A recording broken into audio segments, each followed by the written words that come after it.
बोलो भारत माता के, कांग्रेस पार्टी के। द लाइव टीवी, सच सबसे आगे।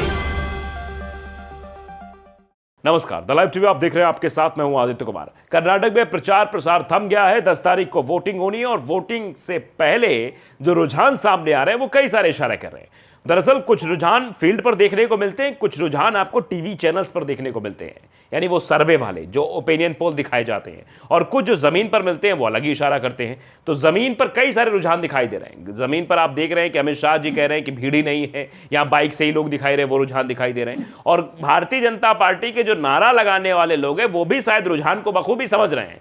वो भी भारतीय जनता पार्टी के जयकारा न लगा के कांग्रेस का जयकारा लगा दे रहे हैं, जबकि उनको शायद कहा गया होगा कि तुमको नारा लगाना है भारतीय जनता पार्टी का। तो वीडियो सोशल मीडिया पर वायरल हो रहा है, चर्चा का विषय बन गया कि कर्नाटक में परिवर्तन काहे हो रहा है। जरा पहले वो वीडियो देख लीजिए, उसके बाद आगे की बात आपको बताते हैं। तो वीडियो देखिए। बोलो भारत माता के, कांग्रेस पार्टी के, बीजेपी पार्टी के, सुधाकर आंदोलन के। तो देख लिया, ऐसी हवा आंधी चल रही है कि उस आंधी में अब भारतीय जनता पार्टी के लोगों को भी यह समझ में आने लगा है कि कांग्रेस की जय जयकार करनी है, क्योंकि ओपिनियन पोल भी कांग्रेस की सरकार बनाते हुए दिखाई दे रहे हैं।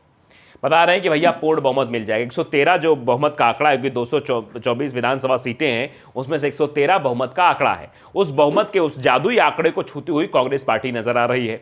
भारतीय जनता पार्टी पीछे रह रही है। जेडीएस तो 30 बताया जाए 24 से 30 के बीच में अटकी हुई दिखाई दे रही है। तो कांग्रेस सरकार बना रही है, ये सर्वे भी दिखा रहे हैं। तो ऐसे में अब जनता को भी समझ में आने लगा है कि जय जयकार करनी किसकी है, कांग्रेस की या बीजेपी की। वो समझदार है। अब ये वीडियो जो वायरल हो रहा है, इसको ट्वीट किया गया है प्रशांत आनंद की तरफ से। प्रशांत आनंद ने लिखा कि कर्नाटका में कांग्रेस की हवा इतनी तेज बह रही है कि बीजेपी उखड़ गई है। उनकी रैलियों में भी कांग्रेस पार्टी के जयकारे के नारे लग रहे हैं। आज अमित शाह को लोग नजर नहीं आ रहे थे, 13 मई के बाद कार्यकर्ता भी नजर नहीं आएंगे। ये भी कहा जा रहा है कि भैया अभी अमित शाह कह रहे थे कि लोग नहीं नजर आ रहे हैं। वो आपने आपको वीडियो दिखाया, बाकायदे वीडियो चर्चा का विषय बना हुआ, जिसमें गृह मंत्री अमित शाह बाकायदे कहते हुए नजर आ रहे थे कि यहाँ तो लोग ही नहीं है, जो लोग हैं वो बाइक पे ही दिखाई दे रहे हैं, वो रैली में थे। तो समझिए कितना बड़ा जो है ये फेरबदल होने वाला है। दरअसल भारतीय जनता पार्टी इस बार सत्ता में वापसी की कोशिश कर रही है और उसके लिए ध्रुवीकरण कार्ड भी चला जा रहा है, लेकिन फिर भी भारतीय जनता पार्टी की सरकार बनेगी, इस पर संशय बरकरार है। और कांग्रेस सोच रही कि वो अब मेहनत करके कैसे भी बीजेपी के हाथ से सत्ता छीन ले, और इस काम में वो कामयाब होती हुई दिखाई भी दे रही है, क्योंकि ध्रुवीकरण कर्नाटक में काम नहीं करता है। कर्नाटक में लिंगायत समुदाय, वो कालिका समुदाय हो गया और लिंगायत समुदाय, इन्हीं की ज़्यादा चलती है वहाँ पर, और ये जिस तरफ रुख करते हैं उसी तरफ वो चुनाव जाता है। तो आप भी देख रहे हैं कि ध्रुवीकरण करने की कोशिश पिछले 1.5 साल से चल रही है। 1.5 साल से हिजाब का मुद्दा उठाया जा रहा है, हलाल वर्सेस झटका का मुद्दा उठाया जा रहा है, फलों पर मुसलमानों का आधिपत्य हो गया उससे खिलाफत में मुद्दा उठाया जा रहा है, मंदिरों के बाहर जो आसपास मुसलमानों की दुकान उनको हटाने का मुद्दा चलाया जा रहा है। बहुत सारे मुद्दे जो ध्रुवीकरण को बढ़ावा दे रहे थे वो सब मुद्दे उठाए जा रहे थे, लेकिन उनसे शायद फायदा होता हुआ नहीं दिखाई दे रहा था। चुनाव बहुत अच्छा चल रहा था, फिर सांप की बात आ जाती है, उससे सोचती बीजेपी कि इसमें हम बहुत कुछ कर लेंगे। फिर चुनाव गालियों पर आधारित हो जाता है। प्रधानमंत्री नरेंद्र मोदी जब पहुंचते हैं तो वो कहते हैं कि हमें 99 गालियां दी गई हैं। उसकी चर्चा जोर शोर से होने लगती है कि देखिए प्रधानमंत्री जी को गाली दिया जा रहा है। तो प्रियंका गांधी भी आ जाती हैं, वो भी कहती हैं कि प्रधानमंत्री ऐसे हैं जो कह रहे हैं हमें गालियां दी जा रही हैं। अब बताइए जरा, उस पर चर्चा खूब होती है। फिर बजरंग बली आ जाते हैं। बजरंग बली आते कैसे हैं चुनाव में, ये इसका भी आप देख लीजिए। दरअसल कर्नाटक का जो घोषणा पत्र चुनाव में जारी किया जाता है कांग्रेस की तरफ से, उस घोषणा पत्र में कहा जाता है जितने भी नफरती संगठन हैं उन सबको बैन किया जाएगा अगर कांग्रेस सरकार बनती है मध्य प्रदेश में। कर्नाटक में अगर कांग्रेस सरकार बनी तो उन सभी संगठनों को बैन कर दिया जाएगा, चाहे वो पीएफआई हो या बजरंग दल हो। बस इसी बात को, बजरंग दल को बजरंग बली से जोड़कर भारतीय जनता पार्टी के नेता इस्तेमाल कर रहे थे। छत्तीसगढ़ के मुख्यमंत्री भूपेश बघेल ने कह दिया, छत्तीसगढ़ में बवाल होने लगा। उत्तर प्रदेश के जालौन में भी आपने देखा कांग्रेस कार्यालय के बाहर बजरंग दल के कार्यकर्ता बजरंग बली यानी हनुमान चालीसा का पाठ पढ़ने के वहां पहुंच गए, हंगामा करने लगे। तो पूरे देश पे हंगामा बरपने लगा और प्रधानमंत्री नरेंद्र मोदी जी भी इस हंगामे में शामिल हो गए। हंगामे को मत कहिए, वो इसको चुनाव में भुनाने के लिए शामिल हो गए। उन्होंने कहा कि बजरंग बली के जय जयकार करने वाले आज कर्नाटक में जीत दिलाएंगे। मतलब उन्होंने चुनाव प्रचार की जो शुरुआत की वो बजरंग बली के नाम से की। ऐसे में जय श्री राम के नाम से चुनाव प्रचार शुरू होता है।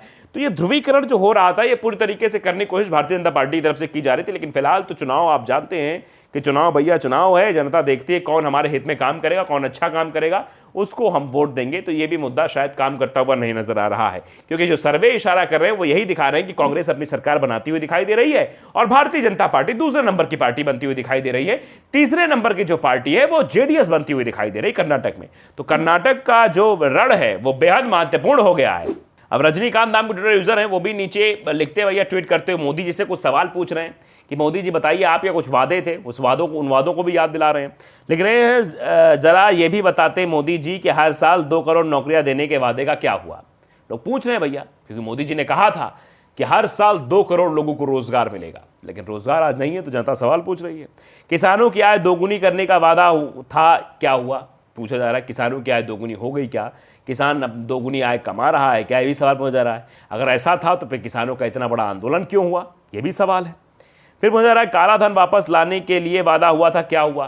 काले धन की बात हुई थी, फिर कहा था 15-15 लाख रुपए सबके खाते में चले जाएंगे, जो काला धन बाहर से विदेशों में जो रखा हुआ है नेताओं का वो वापस आएगा। फिर बाद में पता चला कि अमित शाह जी ने तो उसको जुमला कह दिया।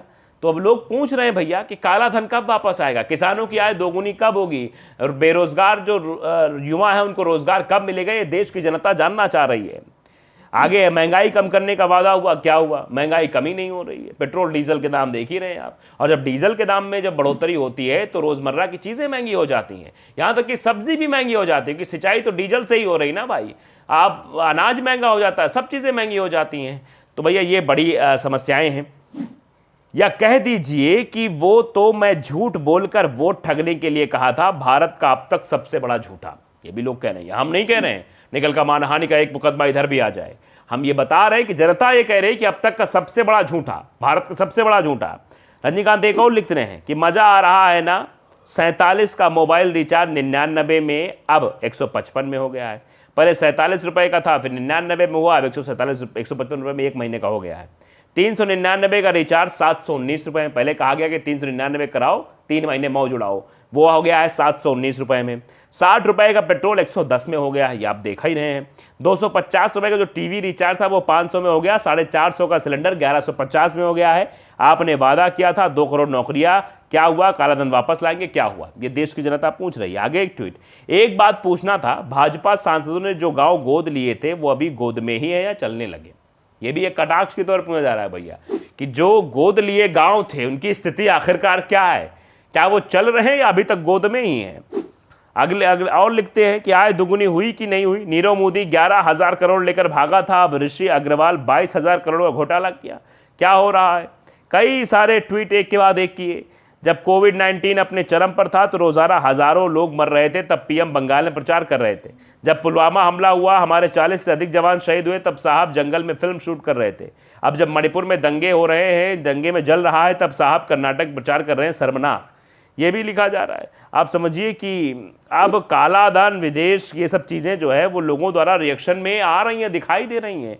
तो जनता तो सवाल पूछ रही है साहब कि आपके वादों का क्या हुआ? आपने वादे तो बड़े बड़े किए पर वादों का कुछ हुआ नहीं। इसीलिए जनता भी शायद अब जहां भारतीय जनता पार्टी के जयकारे लगाने हैं, वहां कार्यकर्ता भी ये समझ गए कि लगाओ कांग्रेस की जय जयकार, आनी तो कांग्रेस की सरकार है। क्योंकि रुझान जमीन पर और टीवी स्क्रीन पर दोनों ही बीजेपी के खिलाफ हैं और वो कांग्रेस के पक्ष में जाते हुए दिखाई दे रहे हैं। द लाइव टीवी अगर आपने सब्सक्राइब नहीं किया, सब्सक्राइब जरूर करिए, बेल आइकन दबाइए ताकि सच खबर आप तक पहुंचती रहे। नमस्कार। द लाइव टीवी, सच सबसे आगे।